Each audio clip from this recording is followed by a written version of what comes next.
What's up, guys? It's Housetek here again from some more tips and etiquette and travel advice for Japan, stuff like that.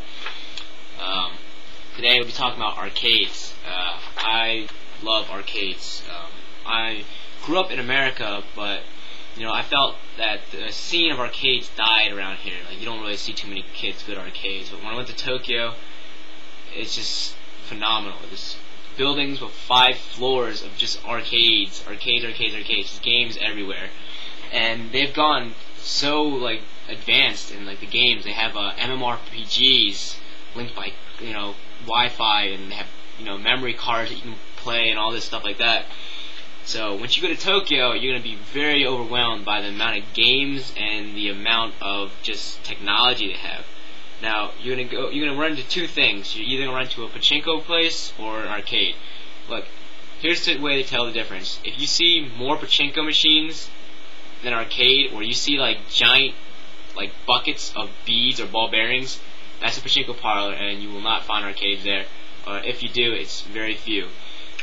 Mostly the games are 50 yen to 100 yen. Rather, it's roughly 50 cents to $1 to play. Now, some etiquette for this is basically, the fighting games are back to back, so the machines are back to back, and people are usually sitting. So in America, I know they have game queues where you put your card or your coin on the the dash or right on the control panel, and that means you have the next game. In Japan, it doesn't work that way. You can't just put your card there and expect to get the very next game. You just gotta wait in line until that person's done. They can play as long as they want until they're done. So don't bother them and don't hover over them and stuff like that. It gets really uncomfortable. Another thing is you can't take pictures in arcades. I've tried and gotten pretty much shut down many times by people that run the place. I don't know why, but you just can't take arcade pictures, stuff like that. I wanted to take pictures to show my friends how cool it was and everything, but I only got a few. So if you don't want to get kicked out or yelled at by the owners, just don't take pictures there. They have some really cool games. One in particular is called Quest of D. It just uses these plastic cards, and you play. You have to start off with $5, and they give you a plastic memory card. You make a character, and you get some playing cards, kind of like Magic the Gathering or whatever. Every time you play, you get one new card that goes on your character, and it's kind of like EverQuest type of thing where you just keep on building on. Those are really fun. Once again, there's no queue. You just have to wait until everybody's done and until you can play.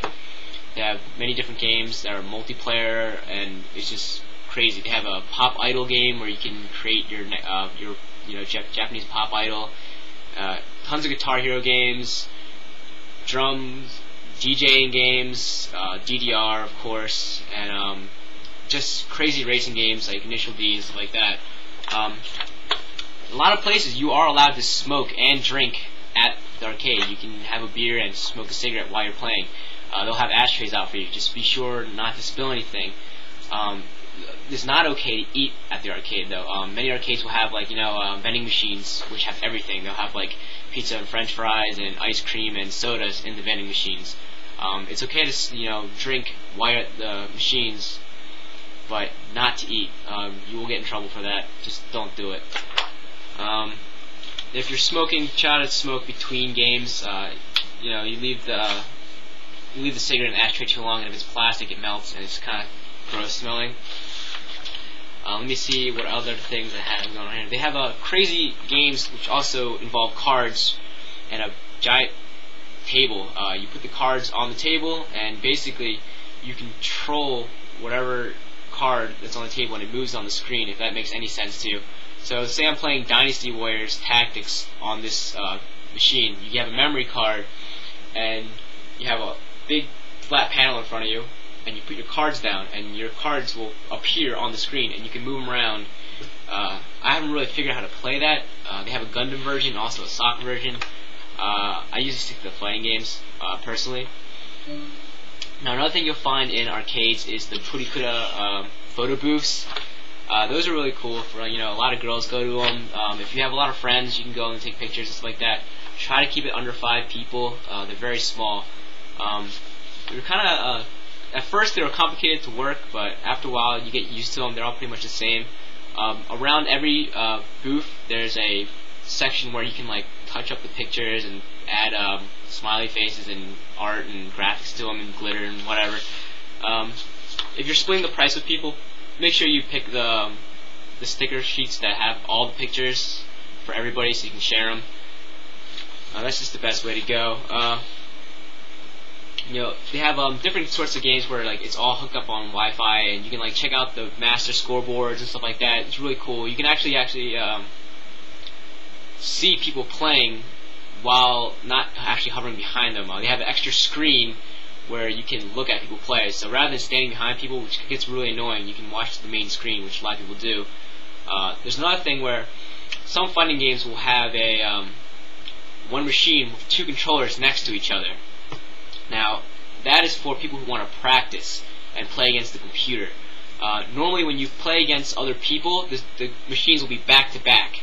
If you do see a machine like a Tekken 5, that's two controllers are right next to each other, that's mainly a single-player machine. It's basically for anybody who wants to practice on their own. And if you really want to play with that person, just be sure to ask them if it's okay. Because sometimes it gets crowded and people want to play on those machines, but generally people who are sitting at those machines, they want to play alone. The best places I found were, Shinjuku and Shibuya were like the best arcades. 50 yen games, there's arcades everywhere. Really good time. You end up spending a lot of money if you're not too careful. I remember spending a lot of money there, but generally it's a great time.